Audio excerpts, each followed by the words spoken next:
Hello, Disney enthusiasts. It's Michelle with Disney Uncorked, and today we're diving into the roller coaster of emotions that is a first trip to Disney World. Whether you grew up dreaming about Cinderella's castle or got dragged along by an over-enthusiastic friend, your first Disney World trip is unforgettable, but not always for the reasons you'd expect. So, instead of me telling you what Disney World is like or what you might expect on your first trip, we went deep into social media to find the funniest, most relatable, and downright unhinged first time Disney experiences people have shared online. Buckle up, because some of these might hit a little too close to home.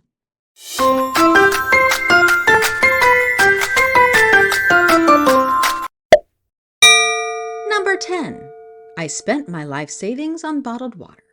Let's kick things off with this universal first time experience, underestimating the cost of literally everything. One Twitter user wrote, I went to Disney World for the first time and spent $30 before I even made it past the entrance. I think I accidentally financed a churro. Meanwhile, another poor soul added, I was worried about spending too much on souvenirs. Turns out I should have been more worried about spending my rent money on bottled water. Pro tip, bring a refillable water bottle unless you want to personally experience paying water bottle fees at Disney World. Number 9, why didn't anyone tell me about the walking? Everyone hears that Disney World is big, but you might be underestimating the sheer amount of walking until you experience it firsthand. One Redditor shared, by 2 p.m., I could no longer feel my feet. By 5 p.m., I was convinced I no longer had feet. Another person said, I checked my step count at the end of the day. I basically walked to another state. And finally, this gem from a Facebook Disney group. I thought I was in shape, and then I did Epcot in one day. I now have newfound respect for marathon runners. Lessons learned. Wear comfortable shoes and accept the fact that you will still be sore. Number 8, I thought I could just walk up to a ride. If you've never been to Disney World before, you might assume that rides work like they do at normal amusement parks. Oh, sweet summer child. One TikTok newbie posted, I thought I could just walk up to Ride of the Resistance. The cast member laughed at me. I am now questioning everything I thought I knew about theme parks.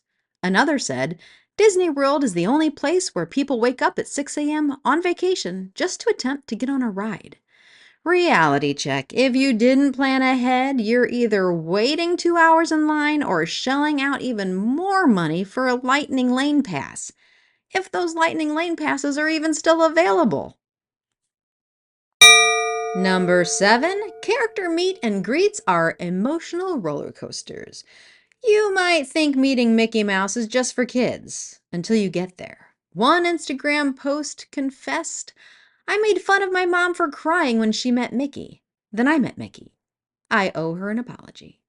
Meanwhile, another guest had a slightly different meet and greet experience. I waited an hour to meet Gaston. He told me I looked weak and then took my girlfriend's number. 10 out of 10 would do it again. Character interactions are never predictable, but that's what makes them so legendary. Number 6, I thought rope drop would be relaxing.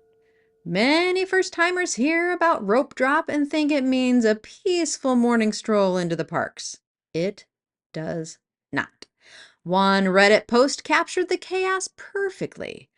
Rope drop at Disney is what Black Friday at Walmart is like, except strollers. So many strollers. Another Twitter user added, I got up at 6 a.m. just to sprint behind a group of stroller-wielding parents with the intensity of Olympians. No regrets. And my personal favorite, no one tells you that Disney's rope drop feels like an escape room you didn't sign up for. Moral of the story, either embrace the madness or stay in a galaxy far, far away. Number 5, Genie Plus is the most confusing thing I've ever used. First-timers always think Genie Plus is going to be easy to use until they actually try it. One confused guest shared, Genie Plus is like a group project where no one knows what's happening, but everyone is panicking. Another frustrated visitor posted, I have a master's degree and still couldn't figure out how to book Lightning Lane before noon. And then there's the brutal truth bomb. I spent more time refreshing my Disney Experience app than actually experiencing Disney. If you've never used Genie Plus before, prepare for a steep learning curve. Number 4, why is it so hot? Florida's heat does not care if it's your first time. A newbie visitor tweeted, I thought I knew what hot was. Then I went to Disney World in July and evaporated. Another person shared, I came prepared with sunscreen. I was not prepared for my shirt to turn into a damp rag before 10 a.m. This first-time Disney World visitor wrote, it's like the sun is mad at me personally. If you're going in summer, hydrate, wear light clothes, and pray.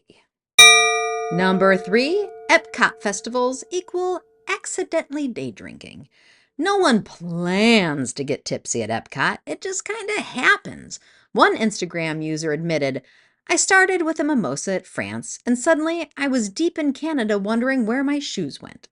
Another festival rookie wrote, drinking around the world sounded like a fun challenge. My liver disagrees. And finally, the moment we've all experienced, my Disney day went from culture and exploration to drunk shopping in Japan real quick. Epcot festivals, come for the food, stay for the questionable life choices. Number 2, the parades equal tears. Even the toughest people break when their favorite character comes marching along Main Street. One guest admitted, I did not expect to sob during a parade, and yet, here we are. Another added, I thought I was just here for the rides. Then the parade came through, and suddenly I believed in magic. Even people who claim they don't care about parades find themselves emotionally wrecked. It's just Disney science. And finally, the number one thing first-time Disney World visitors say, no matter how awful the experience, no matter the cost, no matter risking heat stroke, people shout, I am going back to Disney World. A person commented, I was skeptical. Then I walked down Main Street. Now I'm pricing out next year's trip. Another said, we considered divorce after our first trip. Then we saw the Polynesian was 30% off. Yeah, we'll go back. And this is why we love Disney World. This person said, I had a meltdown. I hit my husband in the face with a churro. I regret nothing. Can't wait to go back. Disney World has a way of getting under your skin in the best ways possible. Sure, it's expensive. Sure, your feet will hurt, but it's also something very, very special that no other park can match. And that's why we always come back. So, do any of these sound familiar? Let me know in the comments, and if you want more Disney fun, rankings, and hot takes, be sure to like, subscribe, and hit that notification bell. Until next time, enthusiasts, this is Michelle with Disney Uncorked.